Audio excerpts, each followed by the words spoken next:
And बच्चों इस contract के डिस्चार्ज के लिए buyer will not be responsible, in fact seller will be responsible. I hope you are getting the point. चलो पढ़ते हैं बच्चों, बहुत सिंपल पॉइंट है, ज्यादा लेवल नहीं है। Where the goods are delivered to the buyer who has not previously examined them, जिसे बायर ने पहले चेक नहीं किया है, तो बच्चों क्या होगा देखो, ही इज एंटाइटल्ड। कौन ही इज मतलब बायर, बायर को ये राइट मिलेगा, एंटाइटल मतलब राइट मिलेगा to a reasonable opportunity of examine them in order to ascertain whether they are in conformity with contract। Buyer को ये राइट मिलेगा, रीजनेबल अपॉर्चुनिटी मिलेगी गुड्स को एग्जामिन करने की एंड चेक करने की कि ये गुड्स एज पर कॉन्ट्रैक्ट है या नहीं है। Unless otherwise agreed, unless otherwise agreed, the seller is bound on the request to afford a buyer a reasonable opportunity of examining the goods। बरोबर है बच्चों। यह ऐसा भी हो सकता है कि बायर अगर रिक्वेस्ट करता है सेलर को कि मुझे गुड्स चेक करने के लिए दिया जाए, तो इनफैक्ट सेलर को बच्चों बायर को मदद करनी चाहिए वो गुड्स को एग्जामिन करने के लिए, यानी सेलर को इनडायरेक्टली ऑब्जेक्शन उठाना नहीं है। Is that okay? चलो आगे नेक्स्ट, सेक्शन 42 पर आते हैं। Rule related to acceptance of delivery of goods, rule related to acceptance of delivery of goods. बच्चों याद करो, वो मैंने पढ़ाया था देखो, सेल और रिटर्न याद है, goods Saint on approval basis. Hello बच्चों, उसमें मैंने एक रूल पढ़ाया था, सेलर कब एजम्पशन करेगा कि बायर ने गुड्स एक्सेप्ट कर लिया, याद है? उस केस में मैंने क्या पढ़ाया था, सेल और रिटर्न बेसिस पर सेलर कब एजम्पशन करेगा कि बायर ने गुड्स एक्सेप्ट कर लिया, ओनरशिप ट्रांसफर हो गई, याद आया? दो तीन केस पढ़ाए थे। या तो बायर गुड्स का अप्रूवल दे दे कि हाँ हमें पसंद है, जैसी अप्रूवल आ गया एक्सेप्टेंस हो गया, एक्सेप्टेंस हो गया तो ओनरशिप ट्रांसफर हो गई, याद है बच्चों? या तो बच्चों और एक बताया था, या तो बायर गुड्स को बियॉन्ड रीजनेबल टाइम अपने पास रखे without giving notice of rejection. याद करो, बायर को अगर गुड्स पसंद नहीं है तो रिजेक्ट करने की नोटिस दे देनी चाहिए उसने, सेलर को बता देना चाहिए कि I am not interested in buying the goods. लेकिन ऐसा नोटिस ऑफ रिजेक्शन न देकर ऊपर से बायर गुड्स को अपने पास बियॉन्ड रीजनेबल टाइम रखता भी है, तो ऐसे सिचुएशन में भी seller has right to assume that buyer has accepted the goods. याद करो बच्चों, या तो बायर गुड्स के साथ कुछ ऐसा करे कि सेलर को अपने आप पता चल जाए कि buyer has accepted the goods, याद है बच्चों? जैसे कि वो बायर गुड्स यूज करने को चालू कर दे। अब जब बायर यूज करने को ही चालू कर दे तो अप्रूवल देने की क्या जरूरत है, that is as good as approval. या बायर वो गुड्स किसी और को सेल कर दे, तो ये मतलब ये हो गया कि जब बायर वही गुड्स किसी और को बेच रहा है, इसका मतलब he has accepted the goods. याद आया बच्चों? याद आया बच्चों? अब ये बैकग्राउंड याद दिला के बच्चों, अब मैं रूल बोल रहा हूँ, सेक्शन 42 जब पढ़ूंगा तो बच्चों आई थिंक आपको वो याद आ जाएगा। देखो ऑलमोस्ट ऑलमोस्ट 90% वही लैंग्वेज है देखो, इसलिए मैंने पर्पसफुली याद दिलाया आपको। वहां पर हम ओनरशिप के एंगल से डिस्कस कर रहे थे, याद करो, ओनरशिप के एंगल से हम डिस्कस कर रहे थे। अब मैं यहाँ पर डिलीवरी के एंगल से डिस्कस कर रहा हूँ, गुड्स की डिलीवरी पोजीशन के एंगल से बच्चों डिस्कस कर रहा हूँ। Okay, but idea remains the same. देखो अभी आपके सामने 90% लैंग्वेज वही आएगा। देखो, the buyer is deemed to have accepted the goods, deemed यानी assumption, assumed to have accepted the goods। बच्चों कब हम मानेंगे कि बायर ने गुड्स एक्सेप्ट कर लिया, when he intimates to the seller that he has accepted them, यानी अपने अप्रूवल दे चुका है कि मैंने गुड्स एक्सेप्ट कर लिया है। ये एक पहला मेथड है।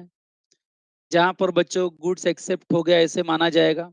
और when the goods have been delivered to him and he does any act in relation to them which is inconsistent with ownership of the seller। याद करो बच्चों, या तो बायर के पास जो गुड्स की डिलीवरी आई, बायर उस गुड्स के साथ कुछ ऐसा करता है जिससे सेलर को पता चल जाता है कि बायर ने गुड्स एक्सेप्ट कर लिया है, उसकी ओनरशिप वहां खत्म हो चुकी है। जैसे कि बायर का ये गुड्स किसी बैंक को प्लेज कर देना, बायर का ये गुड्स किसी को सेल कर देना। याद आया बच्चों? या बायर ये गुड्स को खुद ही यूज करने को चालू कर दिया, तो उसके इस कंडक्ट ने सेलर को बता दिया कि बायर ने गुड्स की डिलीवरी एक्सेप्ट कर ली।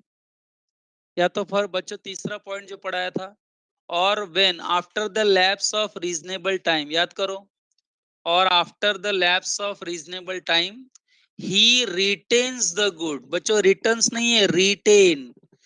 जहां बायर गुड्स को अपने पास ही रखता है beyond reasonable time without intimating the notice of rejection. याद आया बच्चों? वही सेल ऑन अप्रूवल बेसिस वाला स्टोरी चल रहा है कि नहीं चल रहा है? बताओ जल्दी जल्दी जल्दी।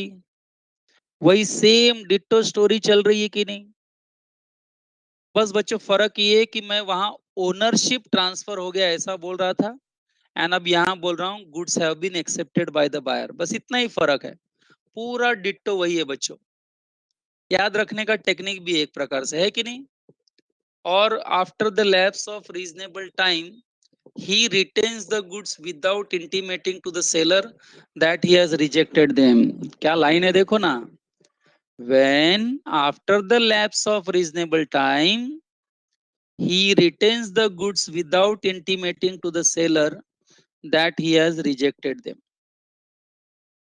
अब बच्चों इसके नीचे जो एनालिसिस है वो मैं नहीं पढ़ रहा हूं, क्योंकि ऊपर जो अभी पढ़ा ना वही डिट्टो कॉपी किया है उन्होंने। So I will not waste your time.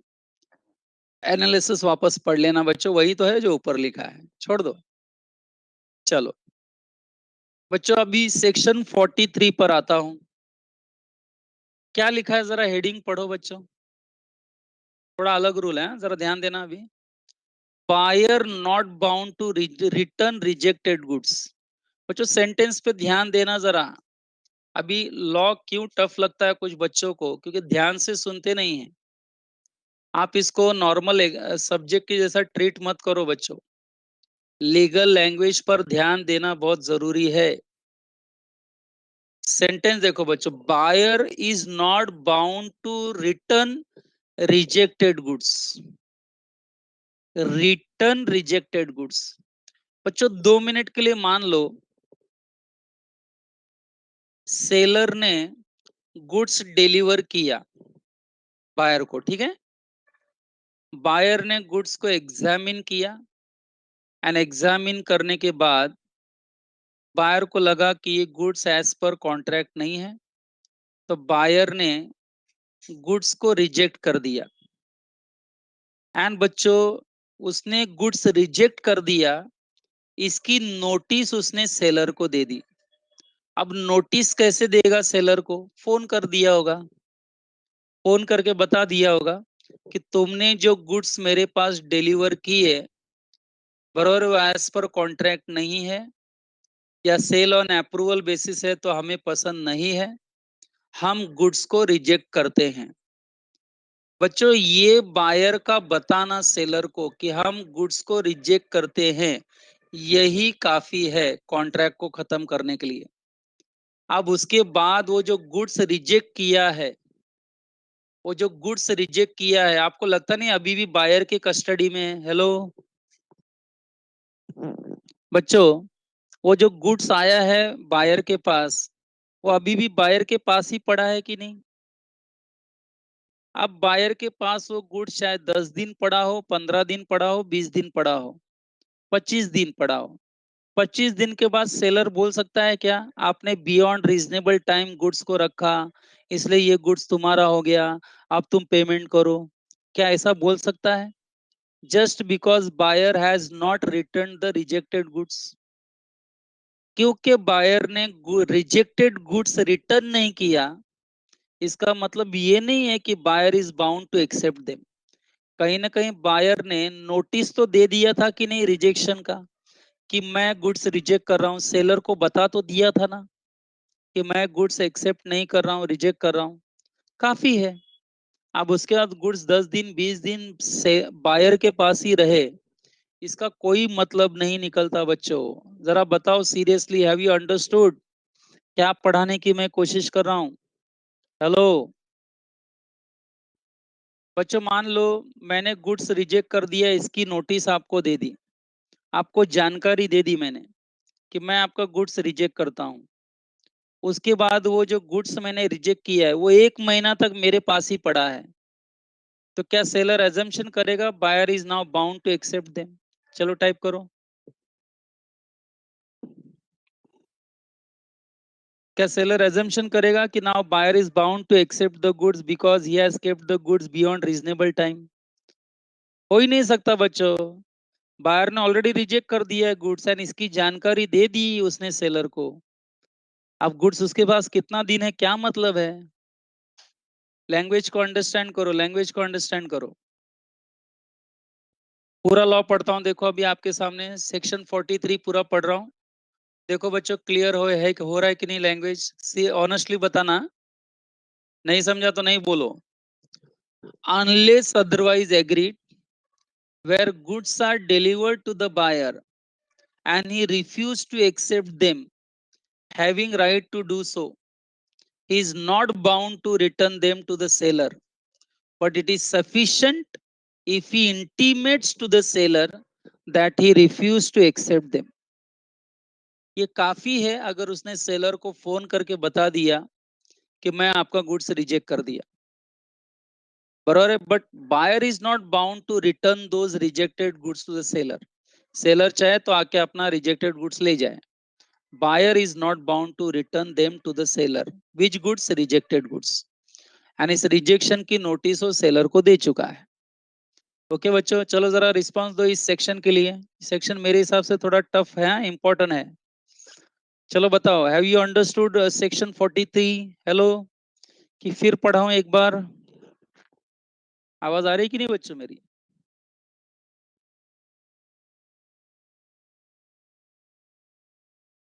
Everyone understood? दो चार लोग का ही रिस्पांस दिख रहा है मुझे। What about other students?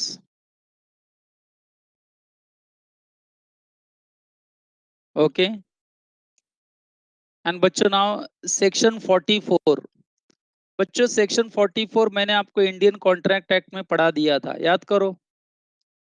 कुछ पढ़ाया था मैंने, अटेम्प्टेड डिलीवरी याद है बच्चों? Attempted performance. परफॉर्मेंस दो प्रकार की होती है, actual performance and attempted performance. Indian contract act recall हो रहा है बच्चों? Hello hello hello. सबको इंडियन कॉन्ट्रैक्ट एक्ट जब मैंने पढ़ाया था तो परफॉर्मेंस मैंने दो प्रकार की पढ़ाई थी, actual performance and attempted performance. याद आया? एक होता है परफॉर्मेंस, एक होता है offer to performance, offer to perform. Section 44 पढ़ो एंड मुझे आप अपना रिस्पांस दो। क्या आपको समझा? किसकी गलती लग रही है आपको यहाँ पे? इस पूरे एग्जाम्पल में किसकी मिस्टेक है, सेलर या बायर? जरा मुझे बताना आप लोग। Come on read section 44, read करो, रिवीजन है आपके लिए।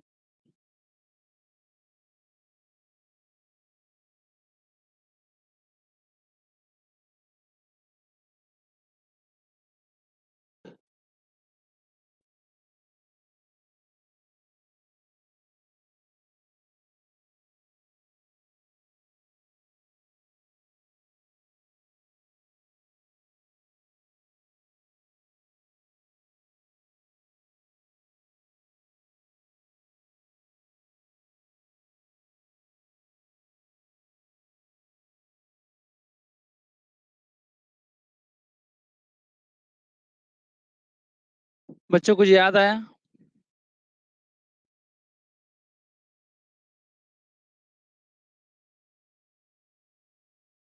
हेलो बच्चों, किसकी तरफ से ये अटेम्प्टेड परफॉर्मेंस है? किसने अटेम्प्ट किया है परफॉर्मेंस? सेलर। किसकी गलती लग रही है इसमें आपको? यहाँ गलती किसकी लग रही है? बायर की। बरोबर है। बिना वैलिड रीजन बच्चों गुड्स एक्सेप्ट नहीं कर रहा है। तो मुझे बताओ गुड्स अभी भी किसके पास है? सेलर के पास है। बरोबर है। अब बच्चों ये कॉन्ट्रैक्ट अगर नहीं होता है नॉन परफॉर्मेंस के लिए, बायर जिम्मेदार है कि नहीं? तो कॉन्ट्रैक्ट डिस्चार्ज हो गया दोनों के बीच में। एंड बच्चों लेकिन सेलर बायर को छोड़ेगा नहीं, याद है ना? इस नॉन परफॉर्मेंस के लिए सेलर बायर के ऊपर केस करेगा, डैमेजेस क्लेम करेगा। याद आया बच्चों? सब पढ़ाया था। हाँ। लेकिन बच्चों वो ब्रीच ऑफ कॉन्ट्रैक्ट के एंगल से हमने ज्यादा देखा था इसे। अब गुड्स की डिलीवरी को लेकर रूल है तो बच्चों उसके एंगल से देखो। सो हेडिंग क्या लिखा है देखो, liability of buyer for neglecting और रिफ्यूजिंग डिलीवरी ऑफ गुड्स। अगर बायर बिना वैलिड रीजन के गुड्स की डिलीवरी लेने में रिफ्यूज करता है, नेग्लेक्ट करता है, तो ऐसे केस में बच्चों बायर के ऊपर क्या लाइबिलिटी आएगी? बायर की लाइबिलिटी क्या होगी वो यहां पढ़ना है। जो बायर जानबूझकर नेग्लिजेंट तरीके से गुड्स को डिलीवरी एक्सेप्ट नहीं कर रहा है, पर्पसफुली इज डूइंग सो, तो ऐसे केस में बच्चों बायर के ऊपर क्या लाइबिलिटी आएगी यही आपको याद रखना है। When the seller is ready and willing to deliver the goods and request the buyer to take the delivery, and buyer does not within reasonable time after such request takes delivery of goods, he is liable to the seller. Buyer liable हो जाएगा seller को for any loss occasioned by his neglect or refusal to take delivery, and also for reasonable charge for the care and custody of goods.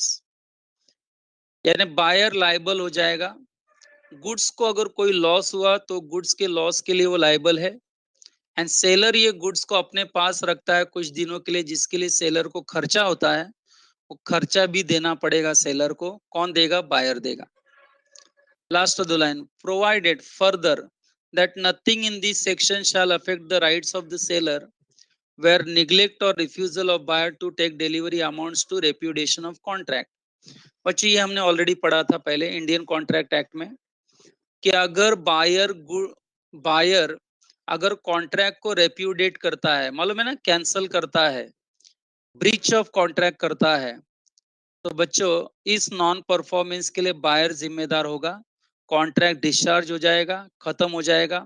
अब contract खत्म हो जाएगा इसका मतलब seller के राइट्स भी खत्म हो गए ऐसा नहीं।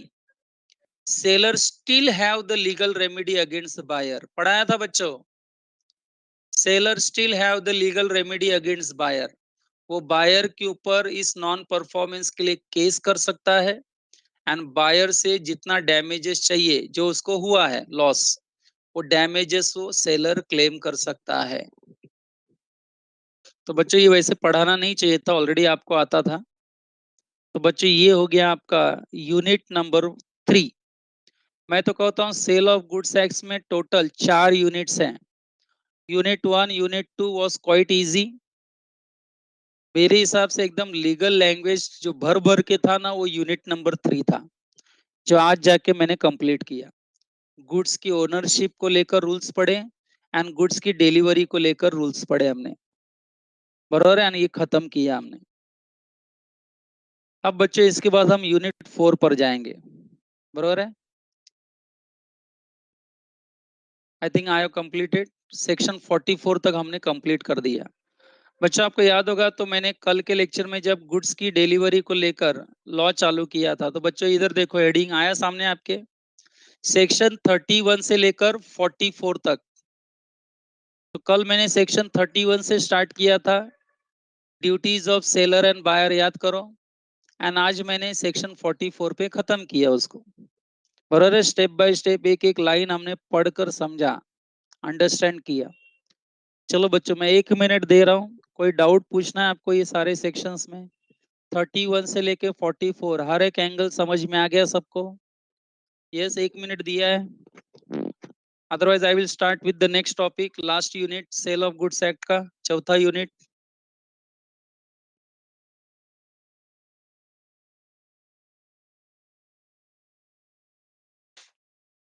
हाँ, अब बच्चों मुझे ये बताओ,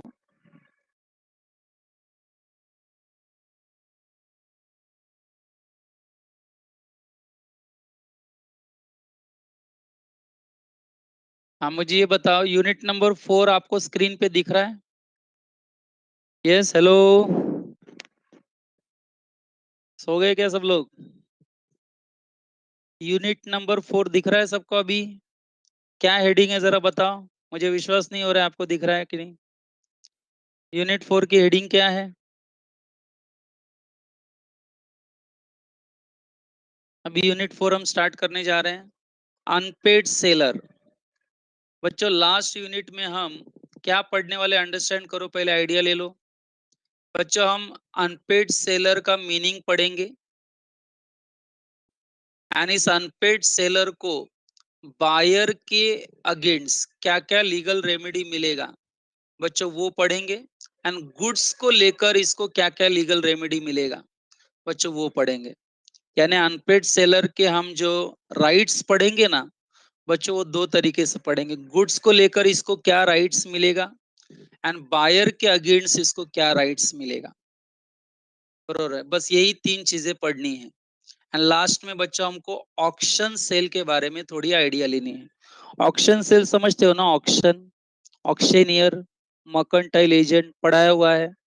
सबसे बड़ी बोली लगाने वाले को गुड्स बेचा जाता है, fall of hammer, tacit contract, बहुत सारा नॉलेज ऑक्शन का ऑलरेडी दिया गया है आपको। एंड बच्चों ये यूनिट 4 अपना खत्म हो जाएगा। चलो लेट अस स्टार्ट।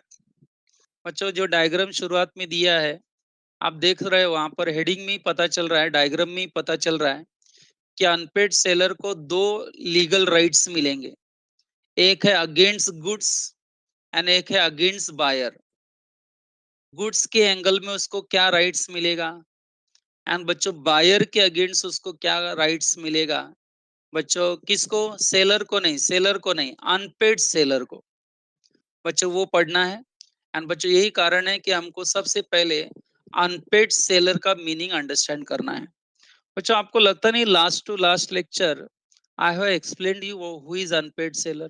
अरे 5-10 मिनट लेकर मैंने कहा था यूनिट 4 में हमको वैसे ही काम आएगा। मैं आपको यहीं पे पढ़ा देता हूँ, याद करो बच्चों, अनपेड सेलर पढ़ाया कि नहीं पढ़ाया? मैंने पढ़ाया था कि नहीं? अनपेड सेलर, किस सेलर को हम अनपेड सेलर कहेंगे? कौन से सेलर को हम अनपेड सेलर कहेंगे? बताया था बच्चों, क्या बताया था? वो सेलर जिसको अभी तक बायर से पूरा पेमेंट नहीं मिला है। ऐसा सेलर जिसको बायर से अभी पेमेंट नहीं मिला है, मैं ऐसा भी बोल सकता हूं, या पूरा पेमेंट पढ़ाई नहीं के लिए मिला है। मेहनत तो सब करते हैं, लेकिन स्मार्ट स्टडी कौन करता है? प्री एग्जाम ऐप के साथ बनाइए अपनी तैयारी super smart. Pre exam app देता है वाइड रेंज के एग्जाम्स की तैयारी, जैसे JEE, NEET, CAT, CA foundation, CSEET, banking, railway, SSC, MBA entrance, SYJC, com, TYB com और भी बहुत कुछ।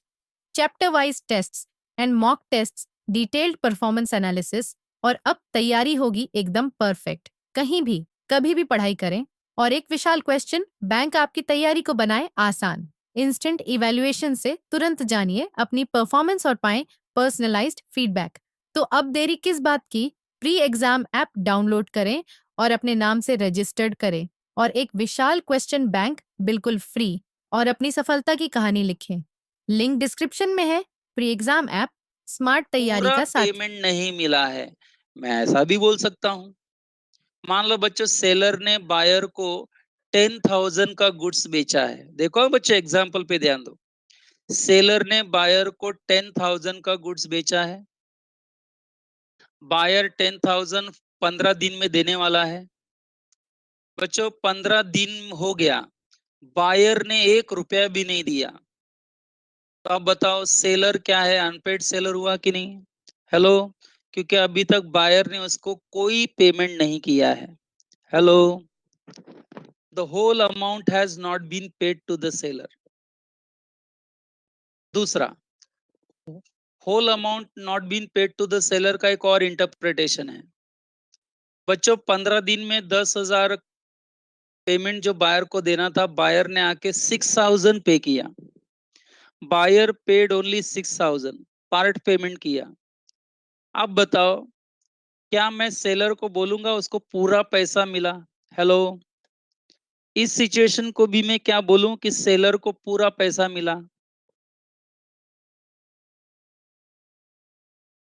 6,000 मिला है, 4,000 बाकी है। तो आपको लगता नहीं 4,000 के लिए अभी भी सेलर अनपेड है? हेलो, पहले एग्जाम्पल में पूरे 10,000 के लिए अनपेड है वो, एंड दूसरे एग्जाम्पल में 4,000 ही सही लेकिन अनपेड है ना।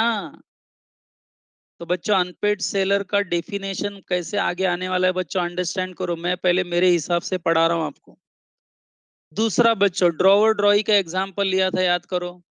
ड्रॉवर सेलर है, ड्रॉई बायर है। क्रेडिट पर गुड्स बेचा है, बिल ऑफ एक्सचेंज ड्रॉ किया है। बच्चे याद करो, अगर ड्रॉई ने बिल ऑफ एक्सचेंज दिया है ड्रॉवर को,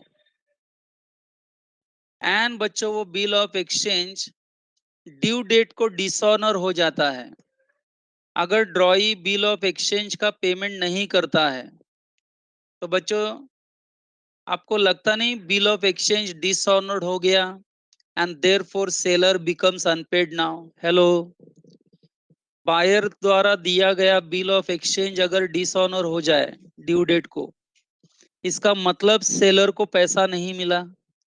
अब सेलर को पैसा नहीं मिला मतलब सेलर इमीडिएटली क्या बन जाएगा? Unpaid seller. बायर ने चेक दिया था सेलर को, सेलर ने जब गुड्स बेचा तो बायर ने चेक दिया, सेलर ने जाके वो चेक बैंक में प्रेजेंट किया। 2 दिन बाद सेलर को फोन आया कि चेक बाउंस हो गया, डिसऑनर हो गया। इसका मतलब ये हो गया कि सेलर को payment as good as payment नहीं मिला, तो सेलर क्या बन गया? अनपेड सेलर बन गया। बरोबर है? Not only bill of exchange बच्चों, उसके जगह और भी कोई नेगोशिएबल इंस्ट्रूमेंट, चेक हो सकता है, प्रॉमिसरी नोट हो सकता है, पढ़ा तो होगा आपने। बरोबर है? कुछ भी जो पेमेंट का जगह हम देते हैं, कैश की जगह इस्तेमाल करते हैं कंसिडरेशन के तौर पर। बरोबर है बच्चों? उसके डिसऑनर होने से सेलर को पेमेंट नहीं मिला and therefore seller has become unpaid seller. यानी बच्चों, यूनिट नंबर 4 की जब हम शुरुआत करते हैं सेक्शन 45 से 44 तक अभी अभी हमने कंप्लीट किया, यानी उसके आगे का एक्सटेंशन, यानी एक्चुअल में देखा जाए तो सेक्शन 45 सब सेक्शन 1 ये आपको अनपेड सेलर का डेफिनेशन बताता है।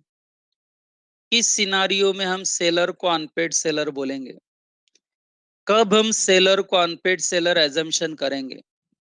तो बच्चों, आपका पहला यूनिट नंबर 4 का पहला paragraph, the most important paragraph, unpaid seller को डिफाइन करने के लिए है। पढ़ते हैं कि सेलर अनपेड सेलर कब बनता है। नीचे कुछ एग्जाम्पल्स भी दिए हैं, एंड आई एम 100% श्योर बच्चों ये आपको बिल्कुल टफ नहीं लगेगा, क्योंकि मैंने एक बार ऑलरेडी पढ़ाया हुआ है, ये सेकंड टाइम अभी हम पढ़ रहे हैं। याद करो बच्चों, लास्ट टू लास्ट लेक्चर पढ़ाया था कि नहीं मैंने? अनपेड सेलर पूरा डिटेल में लिख के समझा के पढ़ाया था आपको। आज तो लिख भी नहीं रहा हूं मैं। चलो देखो क्या लिखा है।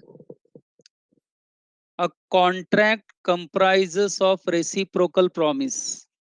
बच्चों, इंडियन कॉन्ट्रैक्ट एक्ट में आपको लगता नहीं मैंने रेसिप्रोकल प्रॉमिसेस का मीनिंग पढ़ाया था एंड उसके रूल्स पढ़ाए थे? हेलो हेलो हेलो बच्चों, मैं इंडियन कॉन्ट्रैक्ट एक्ट की बात कर रहा हूँ। चलो मुझे देखना है, टाइप करो व्हाट इज रेसिप्रोकल प्रॉमिस। पढ़ाया था बच्चों, आप मना नहीं कर सकते।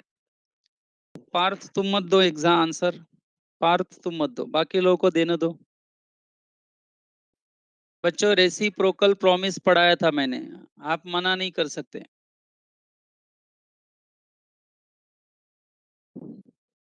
किसी ने मना किया तो मैं केस कर दूंगा उसके ऊपर, हाँ पहले कह रहा हूँ, कोर्ट में घसीटूंगा आपको मैं।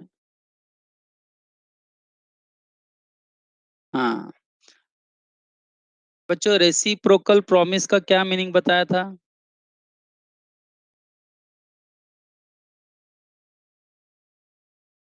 यस, मतलब सेट ऑफ प्रोमिसेस, याद है?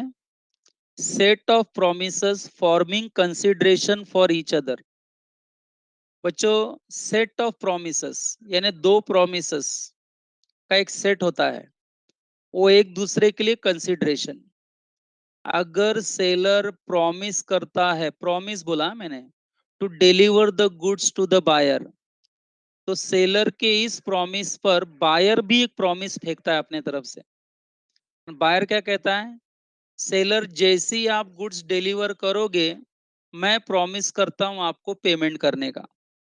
यानी सेलर के प्रॉमिस के बेसिस पर जब बायर ने भी एक प्रॉमिस दिया, तो ये दोनों प्रॉमिसेस को हम रेसिप्रोकल प्रॉमिस कहते हैं। हेलो, अब समझ में आया बच्चों? उसके अलग अलग रूल्स हमने पढ़ाए थे, पार्थ ने तो सेक्शन तक लिख दिया। सेक्शन 51 से 58 पढ़ा था हमने। Yes Utkarsha, you are also right, promise against promise. Actually words are set of promises, एक दूसरे के लिए जो कंसिडरेशन हो, यानी एक दूसरे से रिलेटेड हो। बरोबर है? चलो बच्चों, अब हम पढ़ते हैं। A contract comprises of reciprocal promises. सबको मालूम है कि कोई भी कॉन्ट्रैक्ट में रेसिप्रोकल प्रॉमिस होता ही होता है। In a contract of sale, if seller is under an obligation to deliver the goods, the buyer has to pay for it। अभी अभी यही तो एग्जांपल लिया बच्चों। सेलर अगर प्रॉमिस करता है गुड्स डिलीवर करने का, तो सेलर के इस प्रॉमिस के बेस पर बायर भी प्रॉमिस करता है पे करने का। हो गया ना reciprocal promise. In case buyer fails और रिफ्यूज टू पे, बच्चों अगर आगे चल के बायर पे करने को मना कर देता है, या इफ ही फेल्स टू पे, तो बच्चों ऐसे सेलर को अब हम सेलर नहीं कहेंगे। अब ऐसे सेलर को हम क्या कहेंगे? अनपेड सेलर कहेंगे। क्या कहेंगे? Unpaid seller. जब बायर ने प्रॉमिस किया था सेलर को पे करने का, लेकिन बायर ने पे नहीं किया, प्रॉमिस अपना पूरा नहीं किया, तो बच्चों जरा लॉजिक लगाओ, क्या सेलर को पेमेंट मिला? क्या गुड्स के सेलर को पेमेंट मिला? हेलो हेलो हेलो, पेमेंट मिला क्या उसको? गुड्स डिलीवर करने के बदले पेमेंट मिला? नहीं मिला। तो बच्चों ये सेलर को आप किस नाम से बुलाएंगे? Unpaid seller. Now seller has become unpaid seller. And बच्चों यहाँ अनपेड सेलर को सर्टन राइट्स दिए गए हैं। कानून समझो, सेलर को राइट्स नहीं है, अनपेड सेलर को कुछ राइट्स दिए गए हैं। जहां ये कंफर्म हो जाता है कि seller has now become unpaid seller, then this unpaid seller has legal remedy against buyer against goods। so seller का पहले अनपेड सेलर होना बहुत जरूरी है, तो ही अनपेड सेलर के तौर पर बच्चों वो अपना राइट्स एक्सरसाइज करेगा आगे। And क्या राइट्स एक्सरसाइज करेगा बच्चों, वो आपके सामने आएगा आगे। According to section 45 subsection 1 of sale of goods act 1930, the seller of goods is deemed to be an unpaid seller। शब्दों पे ध्यान दो।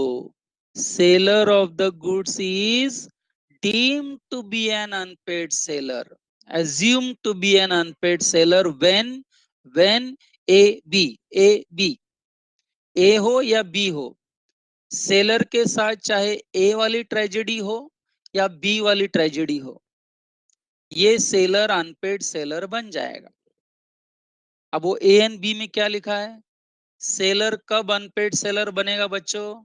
ए, when the whole of the price has not been paid or tendered, जहां buyer ने seller को पूरा price पे नहीं किया है, and seller had an immediate right of action for the price। And बच्चों ऐसे केस में सेलर को इमीडिएट राइट मिलेगा बच्चों बायर के ऊपर केस करने का and to recover the price. बच्चों याद करो, बिल ऑफ एक्सचेंज आपने बहुत अच्छे से पढ़ा है।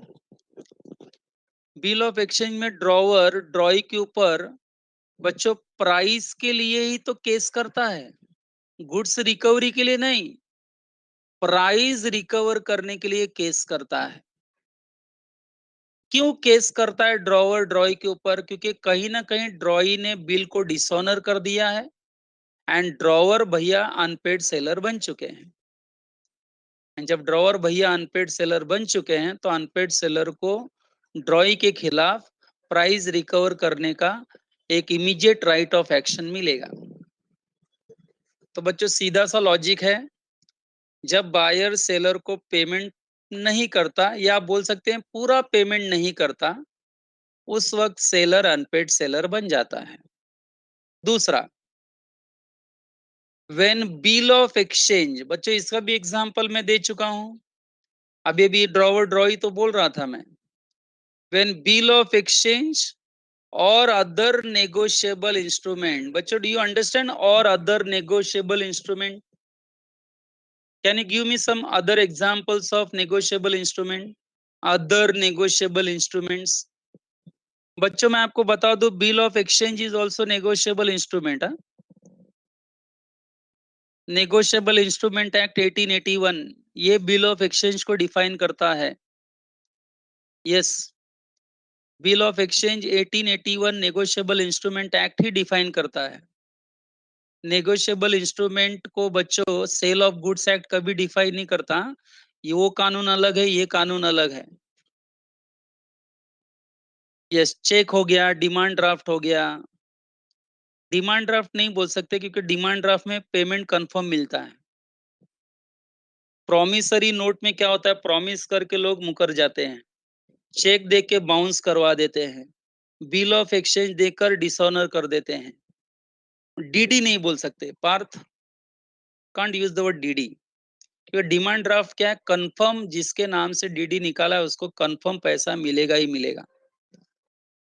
अकोमोडेशन बिल बच्चों बोल सकते हैं आप, बट आपको मालूम है कि accommodation bill is not legal like bill of exchange, don't you think so? पढ़ा होगा ना आपने? Accommodation bill actually is not bill of exchange, am I right? ये ट्रेड बिल नहीं है। Accommodation bill is not trade bill. बच्चों cheque हो गया, प्रॉमिसरी नोट हो गया, बिल ऑफ एक्सचेंज हो गया, या बच्चों और कोई ऐसा डॉक्यूमेंट जिसका इस्तेमाल बच्चों पेमेंट के तौर पर किया जाएगा, is promise to payment, promise to pay ये शब्द ज्यादा इंपॉर्टेंट है। जहां फ्यूचर में आप पेमेंट करने के लिए कोई डॉक्यूमेंट का इस्तेमाल करते हो, उस डॉक्यूमेंट को आप बच्चों नेगोशिएबल इंस्ट्रूमेंट एक्ट 1881 में नेगोशिएबल इंस्ट्रूमेंट बोलते हैं हम लोग। So when bill of exchange or other negotiable instrument has been received as conditional payment and condition on which it was received has not been fulfilled by the reason of dishonor of the instrument or otherwise, वही कहा मैंने बच्चों, cheque bounce हो गया, bill of exchange dishonour हो गया। जब ये डिसऑनर हो गया तो सेलर को पेमेंट नहीं मिला, एंड जब सेलर को पेमेंट नहीं मिला तो seller has become unpaid seller. I hope सबको ए एंड बी समझ में आ गया। तीसरा पैराग्राफ बी के बाद जो लिखा है ना बच्चों, next paragraph point number B के बाद जो है वो क्या लिखा है देखो, the term seller here includes any person who is in position of seller. बच्चों, who is the person who is as good as seller? Hello hello hello, किस व्यक्ति को हम बोलते हैं he is as good as seller? He is not seller but as good as seller. अरे answer दो रे बाबा, पढ़ाया क्या करते हैं? क्या मारूंगा अभी पकड़ के? हाँ, एजेंट। तो कितनी बार पढ़ाने का तुम लोग को? एजेंट, बरोबर है। तो बच्चों उसी के बारे में लिखा है यहाँ। सेलर का मतलब एक्चुअल सेलर नहीं, उसका एजेंट भी हो सकता है, वो बोलना है उनको।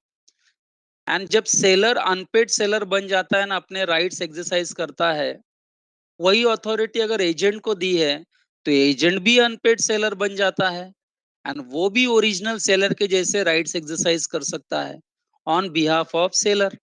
बस वही बताना चाहते हैं। यहाँ सेलर का मतलब एक्चुअल सेलर भी हो सकता है, एजेंट भी हो सकता है, यानी एजेंट भी एजेंट भी अनपेड सेलर का रोल प्ले कर सकता है, वो उनको बताना है। ओके, क्योंकि एजेंट को अथॉरिटी मिलती है मेन सेलर से, प्रिंसिपल से, है कि नहीं? या तो गुड्स उसके पोजीशन में दे दिए जाते हैं बेचने को, या गुड्स का जो डॉक्यूमेंट ऑफ टाइटल है वो एजेंट के पोजीशन में होता है। एंड यही पावर है कि agent becomes as good as seller, वो भी सेलर ही है, ऐसा आप बोल सकते हो। So the term seller here includes any person who is in possession, sorry possession बोल रहा हूँ, I'm sorry, who is in position of seller, as for instance an agent of the seller to whom the bill of lading। बच्चों underline करो, bill of lading। Bill of lading क्या है, type करो। Seller ने जिस agent को bill of lading endorse किया है, ऐसे एजेंट को अथॉरिटी हो जाती है गुड्स को सेल करने की। बिल ऑफ lading क्या है बच्चों, टाइप करो जल्दी से। What is bill of lading? Document of title. And what is share certificate? What is share certificate? Parth, answer mat do tum. Let everyone answer this. What is share certificate? Document showing title. Very good, very good. Document of title, document showing title. फर्क है दोनों में, पढ़ाया हुआ है। चलो ऐसे ही याद आ गया, मैंने पूछ लिया आपसे, रिवीजन भी हो रहा है। सेकंड्स का रिवीजन है।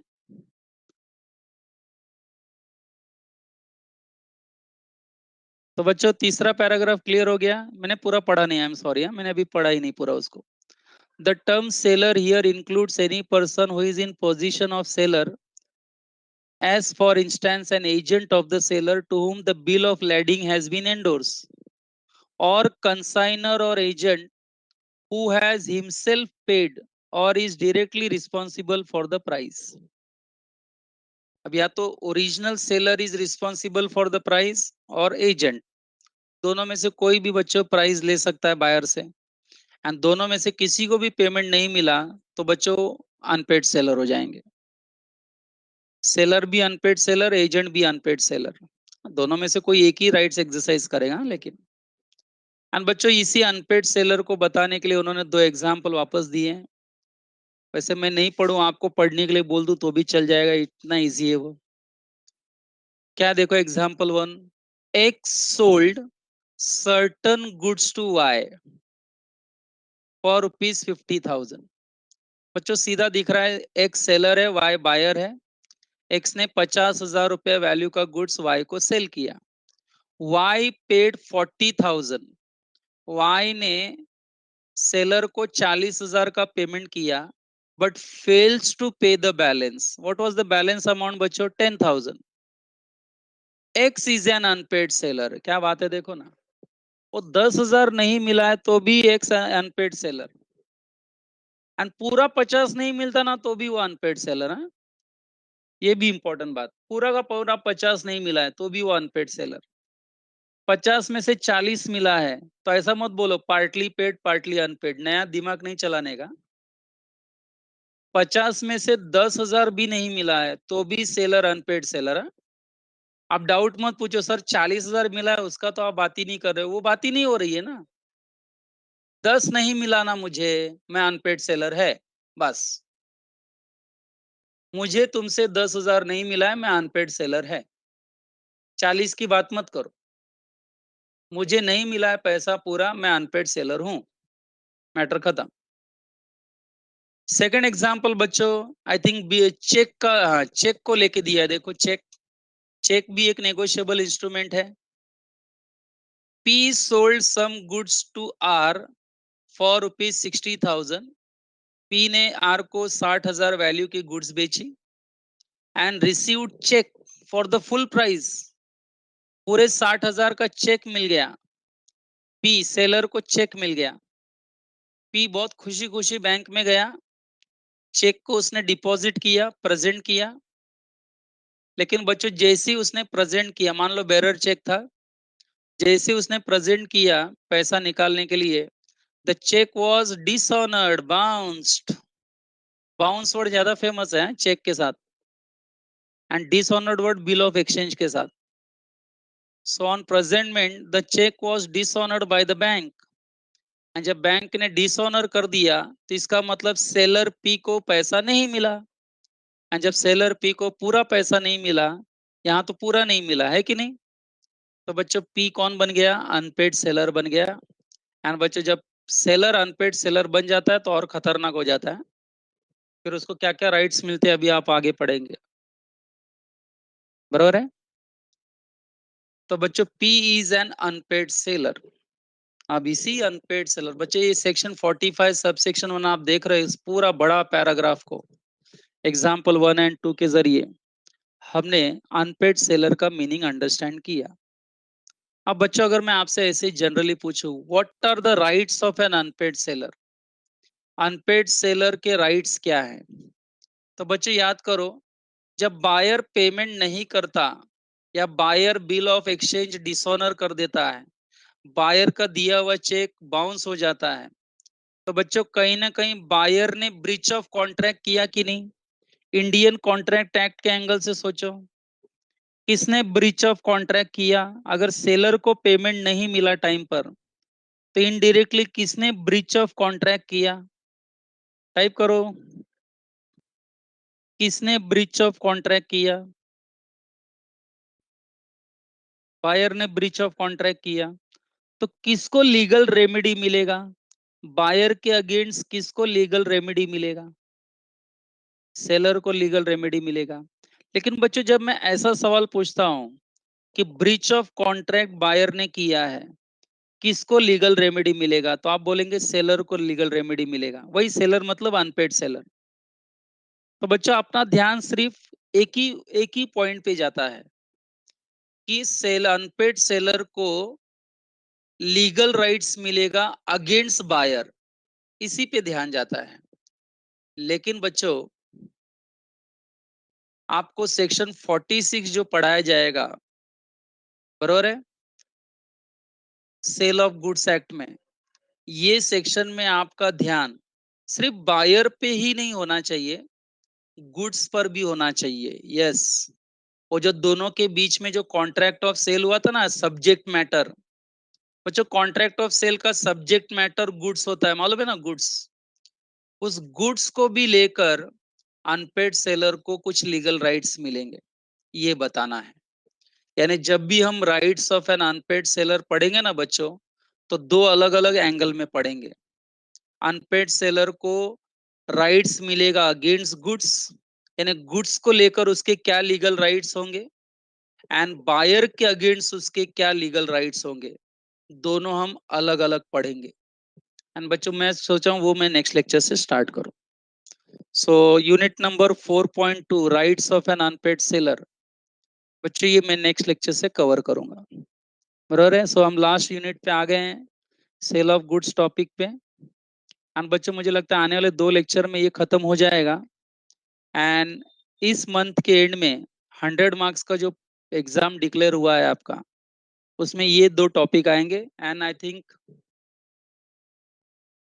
विकास सर का भी एक टॉपिक कंप्लीट हुआ है, कंपनीज एक्ट, तो वो भी हम ऐड कर रहे हैं उसमें. मुझे कल मालूम नहीं था, इसलिए आज ध्यान में आ गया, तो वो भी मैं बताता हूँ. हाँ उसको भी पढ़ो. यस. यानी आपको ना मंथ एंड में 100 मार्क्स का जो पेपर आएगा बच्चों, वो 3 टॉपिक आएंगे. अभी से समझ के ले लो आप लोग. मैं आपको 8-9 दिन पहले ही बता रहा हूँ. Indian contract act, sale of goods act, and Vikas sir ने जो पढ़ा है अपना कंपनीज एक्ट, वो आएगा. 3 टॉपिक आएंगे. सुने सब लोग. वो उसी हिसाब से रीडिंग स्टार्ट करो, थोड़ा लिखने का प्रैक्टिस स्टार्ट करो. ठीक है. चलो बाकी का नेक्स्ट लेक्चर मिलते हैं बच्चे हम लोग.